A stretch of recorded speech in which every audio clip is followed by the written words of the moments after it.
بسم الله الرحمن الرحيم. باب النوافل. تروس بیان د فرایض، داغه آداب، داغه فضائل، داغه سره چې تعلق د کراهت وغیرہ. اوس بیان د نوافل کوي. نوافل د فرایض وروسته ذکر کړل ځکه نوافل دا مکملات او متممات وي. لغت کې نفل زیادت تویل کی او په شریعت کې یعنی اصطلاحي شرعي کې عبارت عن قربة زائدة على الفرائض والواجبات والسنة. دا قربت تویل کیږي عبادت ته چې فرایض او واجبات او سنت باندې زائد وي، او څو کوئی عبارت عن فعل ليس بفرض ولا واجب ولا مسنون. مطلب یو دی. دوم نمبر سنت دی. سنت لغت کې لارې ته ویل کېږي او په اصطلاح کې الطریقة المسلوکة فی الدین. حسامی کې دې دغه شان ورسره زیاتی دی من غیر افتراض ولا وجوب. سنت ویل کېږي هغه لاره الطریقة المسلوکة فی الدین، هغه طریقه چې بدین کې مروجي، البته په طریقې د فرض او د وجوب سره نوي. به سنت او نفل کې نسبت د عموم خصوصي مطلق دی. نفل عام دی، سنت تم شامل دی، او سنت دا خاص دی. دا نفل سنت تم شامل دی او سنت نفل ته نه شامل. ویږي به دې معنی برحال مخکې من فرض هم تعریف کړو که تاسو ذهن کې چې هغه حکم ته ویل کېږي چې په دلیل قطعي سره، یعنی په داسې دلیل سره چې شوبه پکې نه ثابت وي. واجب هغه حکم ته ویل کېږي چې په داسې دلیل سره ثابت وي چې هغه کې شوبه. او سنت دا هغه فعل ته ویل کېږي چې نبی علیه السلام صحابه دوامن کړی. مې د دوه قسمو په ذهن کې وي. یو دا چې نبی علیه الصلاۃ والسلام دایمن کړی او هغه په طریقې د عبادت کړی، نو دا سنت مؤکده. او هغه چې نبی علیہ السلام دوامن کړی خو عادت په تور باندې کړی، او کله کله ترک کولهم، بلکې د سنت مؤکده کې کله کله د ترک دی. فقها دي کې چې کله نبی علیہ السلام یو کار همیشه کړی دسی وایي، او چا چې پریخي په هغه باندې ردم کړی به واجبي، او که همیشه کړی او کچا بریخي باغی باقاعده رد نه کړي به سنت مؤکده. او کچ نبی علیہ السلام یو کار کړی په طریقې د عادت یا عبادت وي، خو کله کله بریخي غي د سنن زوائد وي. او نفل د دې په مقابله کې دي چې نبی علیہ السلام کله کول او کله نه کول، نو سنن زوائد نفل نه بهتر شو. لکه کله کله ترک او دي کې ترک او فعل دواړه برابري. برحال نفل منز بیان راته کوي. د دې نه مخکې دا وپېژنو چې نوافلو کې بعضې کارونه مکروه دي. داسې به وایو بعضې اوقاتو کې نوافل کول دا مکروه دي. هغه به په دوه قسمه دي. یو د نوافلو د مقدار سره دی، او دویم د وقت سره تعلق دی. مقدار سره چې تعلق دی، لکه د ورځې په یو سلام باندې د څلورو رکعاتو نه زیات مونځ کول زموږ کتاب کې راځي د خپله دا مسله. یو سلام سره د څلورو نه زیات نفل مونځ کول دا مکروه ده. او د شپې په یو سلام سره اتو رکعاتو نه زیات نفل کول دا مکروه ده. ورسېدلې به او وقت سره چې تعلق وي دغه مکروهات دولس دي. یو دغه شنو مجموعه 14 جوړیږي. نو بعضې اوقاتو کې د احنافو مذهب کې نوافل کول مکروه وي. بیدام به دوه قسم دي. یو هغه چې هغې کې کراهت د وقت په وجه دی، او بل هغه دی چې هغې کې د امر خارج په وجه باندې کراهت دی. چې د وقت په وجه کراهت وي هغه درې دي، تاسو ته معلوم دي. کله چې انور راخیږي طلوع شمس په ټیم کې، او کله چې استوا وقت وي زوال، او دریم کله چې نور پریوزي اسفرار بټیم کې منځ کول د مکروه دي درې دا شو کنه څلورم نمبر د طلوع فجر نه صبح صادق نه د فجر منځ پورې فرض پورې د مکروه دي او پنځم به د فجر مون واخله د فرض نه تر طلوع شمس پورې دا به مکروه دي څو شو پنځه او شپږم نمبر د مازیګر نه پس تر غروب پورې نوافل مکروه دي اوم نمبر د غروب نه پس او د ماخام د مون نه مخکې بعد الغروب قبل المغرب دم مکروه دي او تم نمبر چې کله د یو فرض مونږ کم فرض مونږ مې دغه اقامت شروع شي دغه نه پس نفل او تودریدل د مکروه دي ټول امر خارج پوجي دي کې خیال می البته فجر کی یعنی فرض مونږ کی چې جمع ودرېږي اقامت وشي به سنت کولای شي د دې قصه کوو نهم نمبر کله چې د جمعې خطبه ویل شي په دې دوران کې او لسم نمبر چې کله امام خطبه د پاره ودرېږي اگر کله خطبه نه شروع کړي او یو لسم نمبر چې کله امام خطبه پوره کړي جمعې مونږ پورې کم ټیم د دې کې او دولسم نمبر اختر بورز باندې د اختر مونږ نه مخ کې بګور او په عیدګاه کې او د اختر مون نه پس سره په عیدګاه کې د نوافل مکروه دي تاسو ورسېدلې به دا ټول بدایي کې دي کا هلته خه ترتیب سری د نور کې لګ زه په زمانه یو رخصتي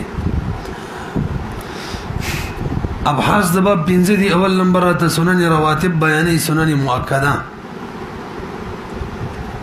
نوې السنه فی الصلاه یصلی رکعتین بعد طلوع الفجر کله چې صبح صادق شي 2 رکعات سنت به وکړي د سار د سنت مؤکده دي دای ټول کې مقدم هم ذکر کړه ځکه تاکید بده کې زید دي نو د دې تاکید پوجا بده څه احکام جاری کیږي اول نمبر عام نوافل او سنن پناسته کولای شي او دا پناسته نشي کولای صحیح رائے دا کدا وجوب ته نږدې دي او وجوب خو عملاً د فرض او پشانی پدې کې دویمه مسله ده چې عام نوافل سنن دا په سواری باندې کولای شي بغیر د عذر دانه شي کولای ترسه به د تاکید نتیجه ده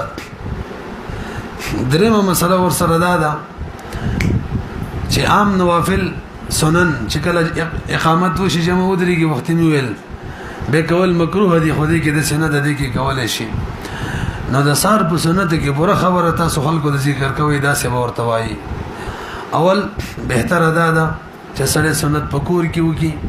کور نه د مقبرې نه جوړي حدیث کې وایي دا سنن او نوافل د کور منځ دي یو به جمعه تراشي دویم نمبر کې چې سنت پکور کې ونه کړه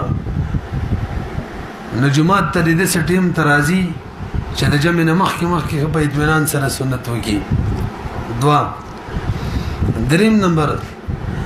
کچا کور کې سنت ونه کړه د سار او د سټیم ترام نه لې چې په اطمینان سره سنت وکي بلکې جمع ولاړه ده نو به ول دریم نمبر پکار ده بهتره ده ول د ځکه سنت ته ودرېږي چې د امام د قرات आवाज نه راځي څلورم نمبر کې دغه شانزیم نه موجود نبی دی غاړې ته ودرېږي سب کې نه ودرېږي چالت د امام قرات आवाज راځي دی خیر ده او سب کې بنو ودرېږي او پنځم نمبر سب کې ودرېږي نو دې ټول کې زیات کراهت ده شد کراهت ده بهرحال سنت بنه بری دی کوي به دومره تاکید دی پکې څټه ما پورې به کوي هدي کې مختلف رائے دي یو دار چې اخیری رکعت نیولې شي دویم رکعت او مفتابی رائے ده وي چې قاعده نیولې شي امام د سلام نه مخکې جمع کې مرګري کېدل شي سنت بنه پری دي تاکید پکې دی نور سنت کې دا شان خبره ده ذهن کې پرې ودله د نور احکام نو څلورمه مسله به کې دا ده چې اشد الکراهت دا ده چې وسړی مخالف په سب کې شي سب کې مونږ کوي حالان کې د سب نه علاوه بل ځکه زی دا کراهت الته ده پنځم نمبر مسله دا جزئیات ذکر کوم او قصه وکړه خو بهر جزئیات پنځم نمبر مسله کور کې کول بهتر دی وکذا سائر السنن ټول سنن په کور کې کول بهتر دی سوا د تراونه بیان را روان دي شپږم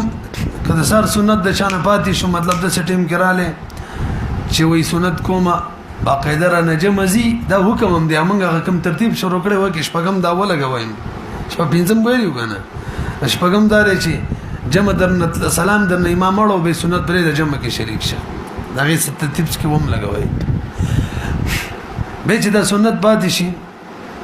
وم نمبر د دې د آداب څه حسابي نو مسله دا ده چې کله سنت پاتې شي او فرض دی وکړه نو امام محمد رحمه الله وی د طلوع شمس نفس وکا او شیخین وی نه بس دا قاعده ده چې قضا د فرض او د واجب وي د سنن او د نوافل نه دا قاعده ده دم سنن دي اگر کته موقت دي بس قضا مزه نشته لري فطر شیخین په قول لا امام محمد رحمه الله قول کې احتیاط دي نو کولې به تر دې ما تاسو یو مسله کړي او قاعده په شکل کې کله چې غیر مفتاوی رائے کې احتیاط نو دغه به ذکر کوي احتیاط چې دي کې احتیاط دي او بل کې وسعت دي او کله چانه سره د فرض او سنت پاتې شي نو به تر زواله پورې فرض راګرځي د غورز د سنت هم د ور سره وګرځي او که زوال نه پس د غورز زوال نه پس فرض راګرځي به مسله دا چې سنت به راګرځول پکې نشته سي رايدار سره فرض به راګرځي ورسېدلې به کجي به بل مسله دا چې ټولو کې موقت سنت کوم دي نو ټولو کې موقت سنت د سار دي به د مغرب دي سفر او حضر کې به نه پرې دي به بعد الظهر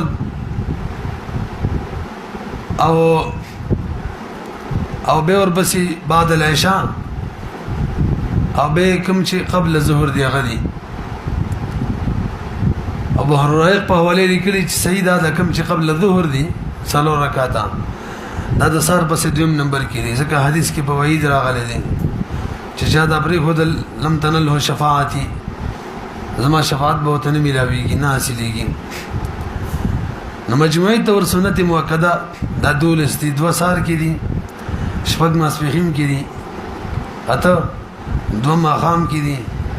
لس او دو به ماخستن کې دي دولس من صبر واظب على 12 ركعه في اليوم والليل بنى الله له بيتا في الجنه به دا ټول ذکر کړی بس سننو کې دي راځي ورلا واربعا قبل الظهر ماسپخیم نه مخکې څلور دي ورکتين بعدها د سره دا مسله زده کی دا سنت مؤکده چې کوم دي د دولو صلایات ساتي خصوصا د سار والا بلکې د ټولو دا حکم دی دا د تاکید په وجه دا واجب ته نږدې شوی عملاً د واجب په شان دي څه مطلب سره که څلور رکعات سنت کوي دریم رکعات ته پاتېږي نو د الحمدلله بشرو کې ثنا ونه وي حالان کې هم نور کوم نوافل یا سنن زواید دي هغه څلور رکعاتو کې څلور رکعاتو نه دي تړلې دي دریم د رکعات ته چې پاتېږي د نوې تحریمه د سبحان الله بشرو کې او دا عملاً د واجب او بشان دي الحمدلله بشرو دي ویږي به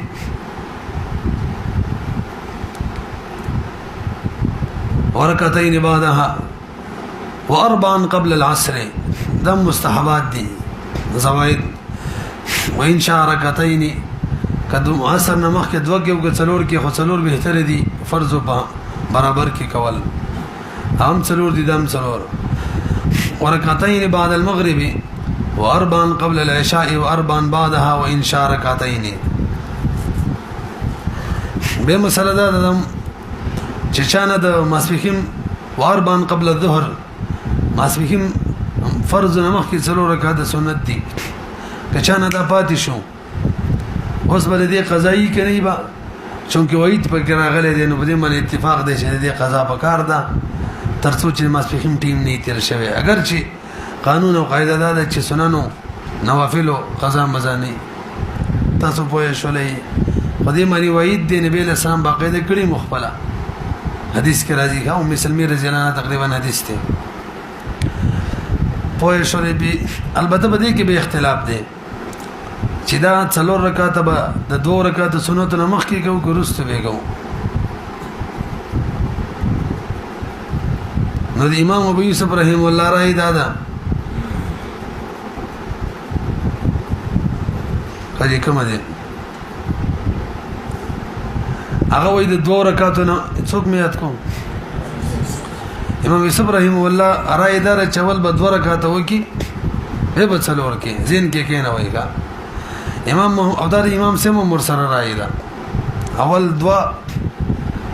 به څلور کوم چې ترتیب دی امام محمد رحم الله وینا اول 4 به 2 او چا اختلاف الټ ذکر کړی دی امام یوسف رحم الله وی اول 4 به 2 امام محمد رحم الله وی اول 2 به 4 خو سیدا چې دا اختلاف د کوم چې منګه ویلو شیخین وی اول 2 به 4 امام محمد رحم الله وی اول 4 به 2 د دې مسلې بنیاد چې کنه هغه پدې کې ده لکه سنن چپاتی شو 4 رکعات دي کې هغه تاکید وسم برقرار ده کنه واست خالص نه پول جوړ شو امام محمد رحم الله وی تاکید پکې وسم برقرار ده امام یوسف رحم الله وی تاکید ختم شوی مطلق نفل پاتې دي نڅوک چې وی تاکید برقرار دي نو وی ترتیب به برقراري پوه نه شي نو ترتیب دغه چې د 2 مقدمي امام محمد رحم الله وی اڅوک چې وی نفل دي نفل خبر سنت مؤکده او نفس کې بس اول 2 رکعات سنت مؤکده او ګرسته به کې ورسېدلې به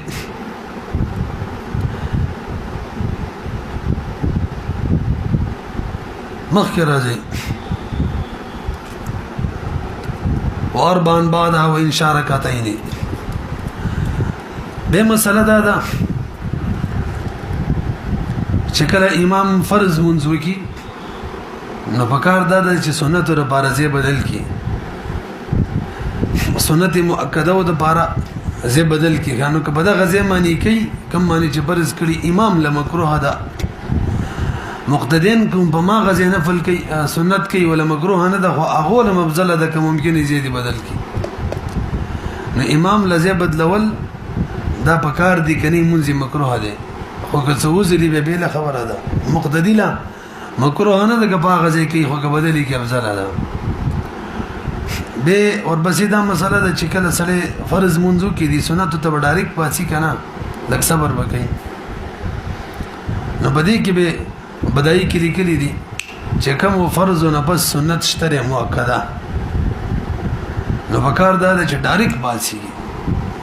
اللهم انت السلام ومنك السلام تبارك يا ذا الجلال والاكرام به پاتې لکه حدیث کې راځي کنه د ضرب پاتېدل لکه سکروټ باندې چناستي علم دی ابوبکر زین عمر زین حدیث سے تقریبا او نو د سر د ماسبهم من نفس ډایرک پاسېدل ماخام من نفس ډایرک پاسېدل ماخصن من نفس او کوم سنت فرض نفس چې سنت نشته لکه سار او مازیګر نه کې بکار دی چې امام مقتدین ته مخ راوړي غس طرف باندې وروړي او بخي باندې وروړي دواړه صحیح دي او که څوک غس طرف ته لازمي به ته ګوره به د جوړيږي دلانی مسعود رضی الله تعالی عنہ خې طرف تراته شو او به دغه وجه ویل چې خلکو سوچ کې دارانه شي چې یو طرف تراته ویل دي فقهاو د استنباط کړي دي کوم کار چې دایمي کیږي مستحب وي بدعت ترسي لکه هغه الټا راته شو بل څه برحال دا هو افضل طریقه وکڅوک د فرض او نفس کومه چې بس سنت دي کینی تسبیحات ویم څه خبره وکړي نشته او کوم کې چې سنت نشته دی ډایرک پاتیم څه خبره نشته فرض نه پس دعا ثبوت راغله دی صرف اللهم انت السلام ومنك السلام تبارك يا ذا الجلال والاكرام بس دوم راغله دی اجتماعي دعا کېږي نور اجتماعي دعا نه صحیح فرض نه ثابت راونه د سنت نه ثابت را کڅو کې کله کوي دي کني کوي نه دي کوي او کچا لازمه ګڼل چټیم کې لازمه ګڼل بدعت دی ویغه رسې بدی مخکې ته راځي بحث ثاني رکعات د نوافل دا مسله وختي وشوله ولې سبدل دوی اختلاف دي اول نفس مسله ذکر کوي صاحب د قدري فرمای نوافل د نهار چي دي کله دوه رکعات باندې سلام ګرځیم سیده خوخه ده او که په څلور باندې سلام ګرځیم سیده هغه د څلور نزيتي کوي مکروه ده دا ویلو کنه وختي او نوافل د شپې چې دی بدی کې امام سبرایدا چې اته رکعات به یو سلام کوي سیده هغه د دې نزيت کوي مکروه ده اوس افضل و ادم افضل کې بکمی نو د امام سبرایدا دا چې د ورځې یو کړي شپې په یو سلام باندې څلور کول افضل دي فيهما اربع شپې او د ورځې په یو سلام څلور کول او صاحبین وای کله شپې مونږ کې دوه بکې دا افضل ده او د ورځې کې نه به څلور کول افضل دي پوه شولې به نو یو د کراهت خبره وا څلورو نزيد کول د ورځې مکروه او اتو نزيد کول په یو سلام د شپې مکروه اول د افضل والی خبره وا نته مسله چې کتاب کې ذکر د امام سیب د تاسو غوري سنن رواتبونه فارغ شو وس نوافل کو بیان کوي ونوافل النهار ان شاء صلى ركعتين بتسليمه واحده وان شاء اربعا ويكره الزياده على ذلك يعني بتسليمه واحده فاما نوافل الليل فقال ابو حنيفه رحمه الله وهو المفتى به القول الراجح القول الصواب ان صلى 8 ركعات بتسليمه واحده جاز ويكره الزياده على ذلك بتسليمه واحده وقال ابو يوسف ومحمد رحمه الله لا يزيد بالليل على ركعتين بتسليمه واحده البحث الثالث درين بحث القراءه في الفرائض والنوافل نوافل او فرایض کې د قرات بیان کوي فرایض او بیان شوی مو چې فرایض کې کوم 2 رکعات دي دوړو کې با قرات فرض وي او کوم چې 4 رکعات دي یا 3 دي هغه کې ولنو 2 کې با قرات فرض وي او اخیرو 2 کې اخیریو کې ماهم مونږ کې دې کې مطلق قرات چې د قرات د سره فرض دی نه نګه څوک فاتحه او سورۃ دواړه ویم سید اخیرو 2 کې ماهم اخیریو کې او که څوک صرف فاتحه ویم سیدا او څوک فاتحه بری دي تسبیحات ویم سیدا او که څوک تسبیحات هم نه وي سبحان رب الاعلى درې پوری څومره ټیم کې ویل کېږي دومره ودرېږم کافی ده کار رکعات وشو پوه شولې به مسله ده امام شافعي رحمه الله وی څلور رکعاتونه کې قرات ول فرض دي قاعده لپاره مسله کو او دلیل دا دی لا صلاه الا بفاتحه الكتاب دسه کنه لا صلاه الا بقراءه لا صلاه الا بقراءه او صلاه هر رکعت دي غره لا صلاه الا بقراءه صغرى او صلاه چې ده کنه هر رکعت چې ده دا صلات ده نو نتیجه هر رکعت کې بقرتی ورسېدلې به موږ احنا پورته وایو بي لا صلاه کې صلات دا مطلق دی او مطلق چې کله ذکر شي رجع فرض کامل د کیږي ها فرض کامل هغه مونږ د کوم چې شریعت کې مشروع یا غد ورکات دی او رکعت نشته شریعت کې مشروع متیران هم نه راغلي نه لا صلات معنا دا چې صلات کامل کې بقرتی صلات کامل مطلب دا دی 2 رکعات خلم ده کنه خجی او کچري فقرؤوا ما تيسر نه څوک درین نسی فقرؤوا نو ټیک نه دی ځکه هغه کې هو هغه نو سره زمره ثابتي کې یو رکعت کې پکار دی ځکه امر تقاضا تکرار نه کوي یو بیرو شو بس خبره ختمه من احناف داغینه دلیل داسې نسو فقرؤوا ما لا صلاه الا بقراءه استدلال پوه شوي لا صلاه ویل او صلات نه کوم صلات مراد دی کامل څو دي 2 رکعات نو 2 کې فرض شو او فقرؤوا ما تيسر نه کې امام شافعي سے دلیل نسی صحیح نه دی ځکه تقاضا تکرار نه کوي منګه دیني سو بدی طریقه چې سید اول رکعت کې قرات فرض شو باقي دویم او دریم او څلورم دویم رکعت په اول ور قیاس ته ځکه دویم رکعت د اول سره مشابه دی نو هغه کوم فرض شو څنګه دویم رکعت کلم د اول نه لري کیږي او دریم څلورم صبر کې لري کیږي دا اول حکم د دویم هر وخت کې وی جهري کثیر وی او د دریم څلورم دا حکم نه وی دریم څلورم دا د اول بشان نه دي نو هغه کې هغه نشو ور قیاس کوله په اول رکعت باندې نو هغه کې قرات لازم نشو فقرو کوم پاغيونه لګیدل المطلق ينصرف الى الكامل مطلق انصراف کامل دکیږي دا خبره به ان شاء الله کله موقع کې وکړو مطلق چاته ویل کېږي یو پیروي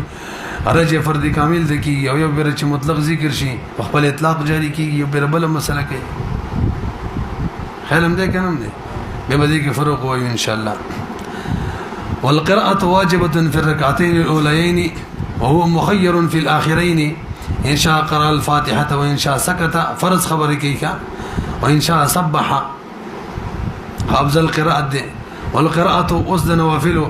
واجبه في جميع ركعات النفل وفي جميع الوتر صاحب د هدايه دلته اصل ذکر کړی دی الکه په نوافل سننو کې پټول رکعاتونو کې قرات ولی ضروری دی وای چې دي کې هر دوه رکعاتونه ځان لزان له شوبای کنه اذان لزان لین زد د سیدی لکه دوه رکعات او دوه رکعاتونه فرض ویم دوړو کې قرات فرض الاصل ان كل شفع من النفل صلاه على حده ورسیدلې به نو به دغه نتیجه ده چې دریم رکعت ته پاتېږي نوافلو کې سنا به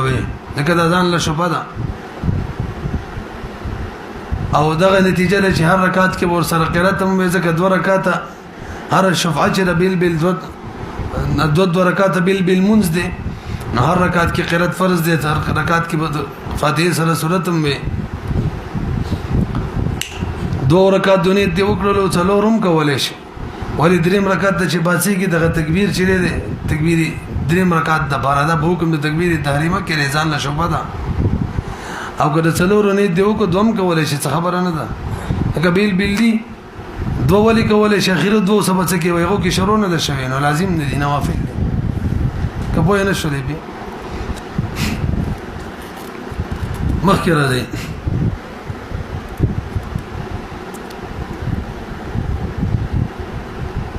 البحث الرابع ولزوم النفل بالشروع څلورم باس کې زمونږ د حنفو یو مشهوره مسله ده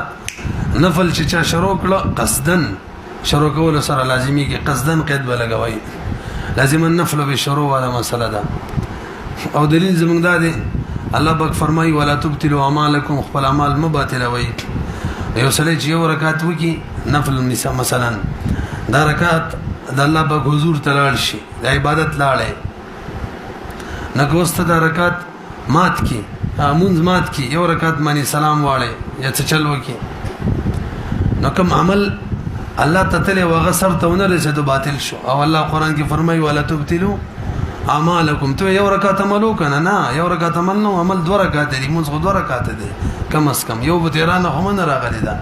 نو کته یو رکعت کو سلام دی واړو نو یو رکعت چې الله پاک حضور ته تله وغه عمل ګرځیدل ولا تام شوی نه دی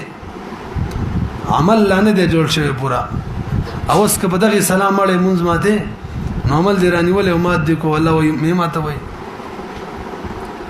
ونه رسیدلې به نو دوه قسمه قاعده خلق بیانې وره نفل چې شروع کړه اخر تر سوال لازم دي لازم النفل بالشروع دوم نفل لکه شروع کړه منځ کې د مات کړه قضا لازم ده خیر هم ده کنه نو که شروع کړی دي لامات کړی دي نه نو ولا قاعده اخر تر سوال او کمات د کروس په دیمه مسلې شي قضا به راوړي امام شافعي رحمه الله وی نفل کې شروع د کله په دې باندې لزوم ناراضي ځکه ابتداء نو لازم ته اختیار نو چې شروع د کله ماته ولیم شي اسم نه دي لازم ولا لزوم على المتبرع لنډه دار چې څوک نفل کې دا تبرع کوي او متبرع باندې لزوم نه دا قاعده ده ما على المحسنين من سبيل اصل کې ازمنګ د حناف مسلک دا دی چې دوه طریقو سره لزوم راځي او نظر سره یو شروع سره او نظر کې راځي امام شافعي صاحب هم مني په نظر سره نفلم لازميږي او سره الامام باندې دوه رکعاته منځ کول لازم نظر میو منلو دا لازم دي کنه دي لازم دي منګم دا منو امون وی بل د لزوم بل طریقه شروع ده اوس رګ متوجه شي یو عقلی دلیل پیش کوم نفل شروع سره ولې لازميږي مولا یعقوب لیکل دی کا او سامي شرح ده هغه ویلي دوه شي نه دي یو د ابتداء او بل د بقا ازمنګه معین القضات کی شرح مجلد کی ماده ده البقاء اسهل من الابتداء بقا چی د ابتداء نه اسانه ابتداء سخت دی باقی باندې کېدل به اسانه دا ټول خلکو ته تجربه ده یو کار شروع کې دا ګرانی چې شروع دی کو به پکې باقی تل اسانه یو کته سو تجربه درته ني مثلا یو سری رکشې ولا رکشہ خراب شي کنه نو ني روانه ولا یا गाड़ी वाला याद का दिखा वाला और नहीं शवर का वाले खल को तो राशि दिखा अब सी वो वही इब्तदाई का जरे सदर का समरगिरी शी दिखा बसी वही गाड़ी रवान शी बस वही बेगम शई बस जान ले रवान की खुशी के जान ले दिखा वर कहीं दगी तो वे देखी इब्तदा गनाना वो बका चवा आसान वजान लिम का वाले शी बस बोल शोली बरहल ابتداء البقاء اسهل من الابتداء اي وقاعده ده نو يو ابتداوي یو بقاوی دا یو طرف تکینه وي په دې کې ابتدا مشکلې بقا اساني بل طرف تراشه یو قول یو فعل وي قول اسان وي او فعل ګران وي فعل قوي او قول نه قوي القوليه حدیث او فعل حدیث شراشي کنه نقل ته مزه دلته خبر به ولټ کیږي نو فعل او قول کې فعل قوي د چانه د قول نه ندو دا شو فعل قول دوا غدي ابتداء او بقاء توجه ويجي بكنا وصل شيء بدي قول او فعل کې چې کومه کمزور دي چې هغه قول لې د دې نوع نه چې کوم کمزور دي د په وجه باندې د دویم نوع چې کوم قوي دي هغه لازميږي ابتداء دا قول او فعل اولا نواکي ابتداء وبقاء دویمه نواکي وکدا نو بدی قول او فعل کې چې کمزور دي چې هغه قول له دې په وجه باندې د دویمه نوې چې کم قوي دي ابتداء لازميږي یو سره نظر ونی قول سره ابتداء لازميږي کنه لازميږي پوه نه شوي به نو چې کله داسې وا نوې دا اول نوې چې کم قوي دي په دې باندې به د دویمه نوې چې کمزور دي په طریقه اولا لازميږي یعنی فعل سره به بقا خامخا لازميږي کومه رسیدلې ندی بوجوي لازم النفل بالشروع مخکې راځي ومن دخل في صلاة النفل ثم أفسدها قضاها فإن صلى 4 ركعات فإن صلى معنا پاتې څلور رکعات ته څلور رکعات کوما به 2 رکعات وکړه او اخر 2 فاسد کړه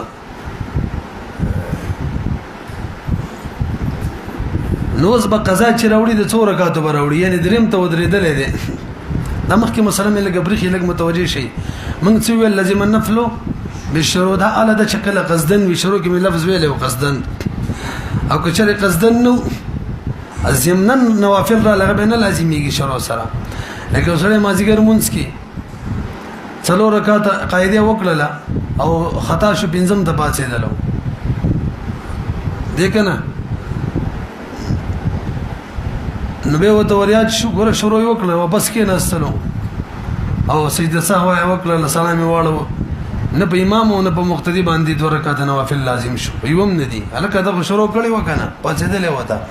هم غوړیو د علي چې کړه قصدن وی مرحل مازیګر مون نه بس مونږ ویلو نوافل مکروه دی ویلو دا له چې کله قصدن وی کزمنن وی بینه دي مکروه مازیګر مونږ دې قاعده وکړه په 2 رکعات باندې دریم رکعت دویم نه په څلورم باندې وېما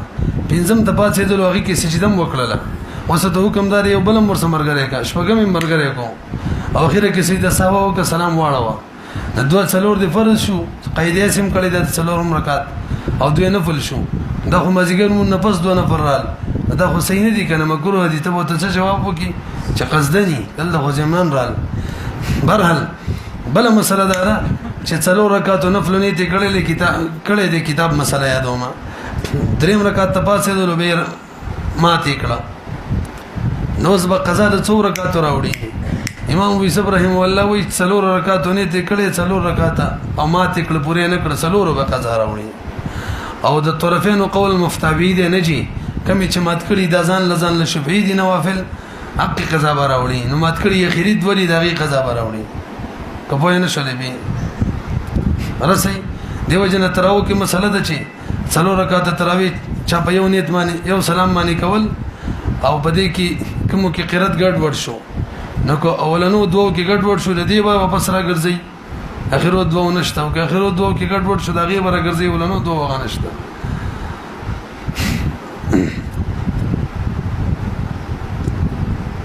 دا صورت چې کوم بیان کو دا ال دې چې دریم رکعت تبا قاعده پاتې درو او که دریم رکعت نه و دوه رکعت 4 رکعتونه ته تړلې دي دوی وکړه سلام یې واړو وختي مسله وکړه اذان لدان شوفین به بسم الله لازميږي ولی دوی شروع کړي وغه سرته مور سوال اخیری دوه چې دی غي شروع کړي نه دي نو لازم هم نه دي لاندې لیکلي ښه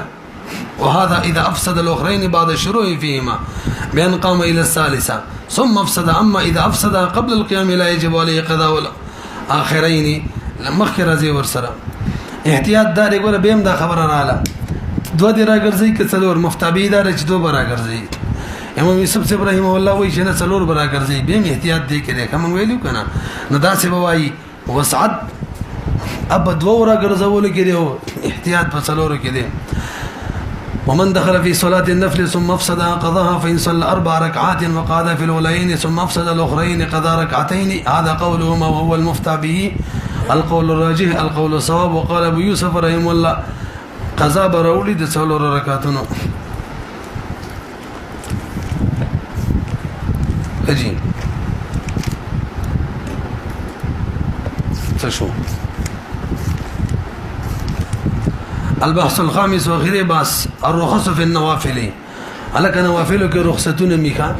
مستم نشکنی د رخصت او د عزمت بیان پکارو ان شاء الله به کلو کو موقع کې رخصت ستو عزمت ستو انتهي اهم بحث دی دنه غیر پټه کار نه کیږي نو نوافل کې رخصت دی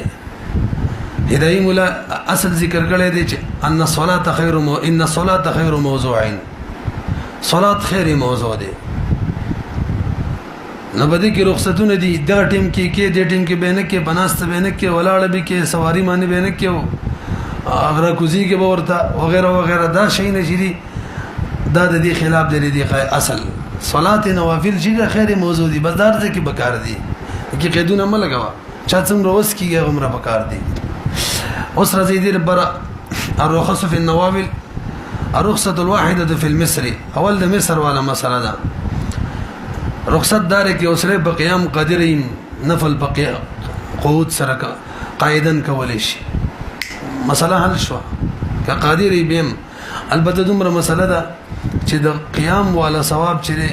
د نه قعود والا ثواب د قیام په مقابله کې نیم دی حدیث کې راځي راسي او کې اوسلی د وزر نوافل ناسته کول کچري وزر نه په ولاړه به کوله مخکنه په ولاړه کول چې وزر نه نو به ک بناسته کې پورا ثواب ورته ملاوي دا حدیث کې راځي او سړی یو عمل کوي وزر پیک شي بیا غشن نشي کول الله ته پورا ثواب دغه ور کوي البته یو مسله ده کله چې موږ تر منځو کو د وتر نه پس 2 رکعات نفل په ولاړه پکار دي کې بناسته پکار دي د دې کې حدیث پاک کې راځي تقریبا عبد الله ابن عمر رضی الله عنه حدیث ته عبد الله ابن عمر نبی رسول الله والسلام یولید چې بناسته 2 رکعات مونږ کول نبی رسول الله وتر نه بس بناسته کول د ثابت راکا نو وتر نه بس 2 رکعات بناسته پکار دي کې په ولاړه پکار دي توجه دي بعض علماء وایي بناسته پکار دي په سنت عمل پکار دي خو سیدار په ولاړه پکار دي وتر نه بس 2 رکعات نفل ولاړه پکار دي بلکې دا خبره لګه ده بیخ نه رانیسو به مسله ده نبی علیہ السلام د قاعده کلی په شکل باندې حدیث ذکر کړی ایجلو اخر صلاتکم وتر د څه ده کنه تاسو اخیری خپل منځ اخیری د شپې وګرځوي وتر تر دې بعض علما وایي وتر چې وکړه نوافل سره کیږي نه وایي خو سیدا د کیږي خو اصل دا د وتر په اخیری منځ ګرځي چې وتر اخیری منځ ګرځي نو کوم نوافل یا د وتر نه مخ کې چې مخکې کې نو وس پکې قصه ختمه شوله چې بناسته بهتر دی کې به ولاړه ځکه د وترونه پس ته ناسته خبره ده دا د وترونه مخکې شو ورپسې که څوک وترونه بس کوي نو ما تاسو ول بعض خلک وي بناسته مسنون دی نبی له سلام کړی دي او صحیح رائے ده د اکثر علما رائے د جمهور رائے چې په ولاړه به کوي اوس حدیث ته غیر سره څه کې جواب دادی مولوی سم یو طرف ته حدیث قولی دی چې د ولاړی والا ثواب نیم بنی مزید دي ناس نه بل طرف ته حدیث فعلی دی او قانون دار د اصول حدیث چې کله قولی او فعلی حدیث منځ کې تضاد راشي ترجیح بچاله ورکی قولی لا ولی فعلی خو نبی علیہ السلام پورې خاصم کېدل شي او دې باندې سبا دلیل موجود دی د عبد الله بن عمر زینو دی عبد الله بن عمرو بن العاص ته ما زین نو وته نبی علیہ السلام لراله ورته وي ته خو بناست مونږ کې څه حساب د نبی علیہ السلام هغه مفهوم د حدیث تاریخ ورته وي چې ما خبره تاسو نه بدله ده ان هغه الله پاک پناستم پر ثواب ورکو نو ګره خصوصیت ثابت هم شو نو تبلیغین ته بوای ګورې د وترونو پس 2 رکعات نفل صحیح ده په ناست جایز دي خو په ولاړه ګوره بهتر دي ثواب ولې نه مویزان لا راسي کنه پی دا خبره وشوله وین افتتح قائما واسم مساله ده کې وسري نوافل په ولاړه شروع کړه کې ناستل شي کنه یو رکعت یو کو به وځ کې نه مورته امام سی برای دار چاو کې ناستل شي او دا مفتابید القول الصواب القول الراجح کې دي صاحبین وی کوزر نه نشي کې ناستل دي د فعلی نظر بشان غني چې څنګه په ولاړه شروع کړه نو په ولاړه لازم شو اوس په ولاړه پوره کې کوزر نه وي هم مفتابی رای د چاوا دا د امام سی په بهرحال پناس تجایز دي ناس قید قاعدن قید ولګو معلومیږي چې په ملاس تبانه نه غوړي د سینې چې ملاس ته نوافل کې به چې بناسته کې د قوت طریقه سره امام ظفر رحم الله رائے د داسې کې نه څنګه چې په تشهود کې کینی هم دا مفتابی رائے ده اوس رخص ثلاثه خارج المصر بیانې یو سره د مصر نه بار د بغاړي کې روان دی اړې غواړي چې نفل وکي د دې رخصت دی ورته یو بدابه مانیم کولای شي ګزیدل ته ضرورت نشته او دویم کم طرف ته چې مخي بس سیده او درې اشاره مانیم کولای شي درې رخصت شو تاسو ورسېدلې د مخکې مسله کې دوه سورته پاتې شو منګ ویلو صاحبانو کې اختلاف کو نو کو وزرو یو رکعت په ولاړه کړه دویم ته کې نسل به جایز ده صحیح شو دا بل مسله ورسره شو او دریم کپناست شروع کړي دا یو رکعت یو کو بل ته ودرېږي په دې اتفاق دی نام نو ویلې کا برحال دا مسله شوله چې څوک مصر نه بار دي هغه نفل کې نو درې رخصتونه دي ورته او به هدايم والاصل ذکر کړي ان النوافل غیر مختصه بوقت وقت پورې خاص نه دي هر وخت کې کولای شي نو کته ناس پنا کوزي کې بل سوارینا دا خاص تخصیص کې او یو قبله ته مخ کې نو دی وخت کې ودا قبله د مخ نشي کولای سواری معنی دي تخصیص کې او خبر کو سجده کې دی وخت کې نشي کولای دا به هم تخصیص کې لہذا دا شي نه دي سي الله پاک دې عمل کول توفیق ورکړي مسله دا د اوابین منځ مقام فرض نه پښ پګ رکعت نفل کول دي توابین ویل کېږي نو د کې ډېر ثواب دی حدیثو کې فضایل راغلي دي البته به دې کې اختلاف دی چې د سنت نه علاوه بش پګ رکعت کو د سنت سره شپږ دي مفتی رشید احمد صاحب رحم الله وی سنت سره شپږ دي دې کې وسعت دی او عام طور فقهاو لیکلي دي چې د سنت نه علاوه شپږ دي برحال پکار د شپږ سنت نه علاوه کو کنو دوه څلور خو د سنت نه علاوه کو شپږ برابر وو دیم تحیت المسجد مونږ دې معنی دا مسنون دي تحیت المسجد په اتفاق دي تحیت المسجد ته ویل کېږي جمعه د 60 عمران نو تلی مکروه ټیم نو 2 رکعات نفل وکا دا تحیت المسجد دی ښا دا مسنون دي او حرم ته چې ور داخل شو لیال تبه د مونږ په ځمانه طواف چره تحیت الحرم دی خجی او کچري جمعه ته ور داخل شو لی فرض مونږ باندې ډایرک ودرې دا دغه کار ور کوي جمع ولاړه د ودرې دلی هغه لپاره کار ور کوي ورپسې بل تحیت الوضو دا تحیت الوضو چاته ویل کیږي کله چې وسړی ود سوکي له اندامونه ود شوی نه ډایرک په سیمونز کې د تحیت الوضو نو دې مبارک فضایل راغلي دم پکار دي د اعضاء د وچ کېدل نه مخکې خو چې مکروه ټیم نه دا ور سره وي به د چا شمون دي نو راجح قول لري چې شمون مستحب دي او دا د طلوع آفتاب نه پس چې کله مکروه ټیم تیر شي تر زواره پوری 2 رکعات نه والا تر 12 پوری کول شي 4 رکعات د عائشه رضی الله عنها روایت کې ثابت دي پکار د چې چا شمون سره کوي نو 4 رکعات کوي ارسي بدی معنی به صلات سفر دي سفر لذینو 2 رکعات نفل مندي وکي صلات الليل ما خصن بس چې څومره نوافل کیږي ټول ته صلات الليل ویل کیږي البته تهجد به خصوصا ثواب بکې ملا یعنی دا تهجد ثواب به ملاويږي خو زیات ثواب کوم چې تهجد ثواب د حدیث کې راغلي غاله ده چې کله ته د شپې بغیر یې سګره پاتېږي امونځو کې 2 رکعاتونه اتو پورې کول شي اته به بهتر دی حدیث کې اتر راغلي دي به صلات استخاره ده یو سړی د یو مقصد د لپاره د الله سره مشوره کوي استخاره د الله نه خیر طلب کول دغه طریقه به دای 2 رکعات د منځ به وکي دای ښه طریقه ده او کوم دعا چې دغه به وای نو وکړه کول لمسنون دی وکړه توجه جی یاد ساتي دا ولنه د ضروري چې 2 رکعات نفل وکي خامخا استخاره د لپاره نه ده ضروري بلکې پلار باندې روانه بدیل لاله شمک بدیل الشما لګ شان یو سکند سترګې پټي کې بدیل روان تک کې او یا الله کم طرف کې می غیر هغه طرف اسلام مایله کې کم طرف ته ځړم مایله شو بس دغه استخاره به دغه طرف د ورزه مفتی شفیع ابراهیم الله علی کلی تاسو پوه شولې بل مسله ده استخاری منځ به کم کار د بارا کې چې کم دو کارونه دواړه جایز دي اوس یو حرام دی یو جایز دی لکه سود وکم کوونه کم دي کې استخاره مکوا یو فرض دی بل نه دی فرض مونږ دی وکم کوي نه کوم وخت څه کې چې نه کې دي کې استخاره سره کې پدې پوېږي نو 2 کارونه دي دواړه جایز دي کم بهتر دي د لپاره کولای شي خوب کې سړي دل نه دي ضروری کې و دې ډېر خدای کني هیڅ ضروری نه دي و پیری د عمل وکا و پیر عمل کول نه پس حضرت لیکلي دي شیخ الاسلام و پیرونه بس چې زړه په کم طرف مایل او اق طرف باندې بس ورزه الله امداد بدر سره وي نو د کیسې پر دې ما خوب نه لیدل او دا په بل باندې کول شیخ په کول بهتر دي اشراق مون چې دا د طلوع آفتاب نه بس وي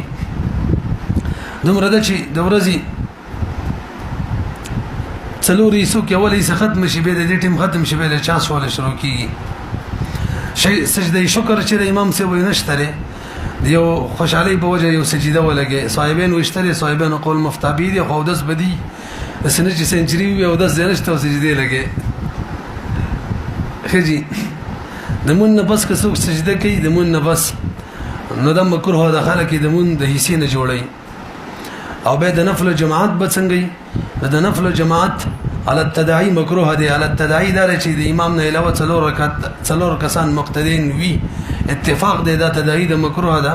او که 3 رکعات 3 مقتدین وي به اختلاف دی او که 2 یو مقتدی به تداعي نه ده به بغیر د کراهت جایز ده اوس دی به الله پاک د عمل کولو توفیق راکړي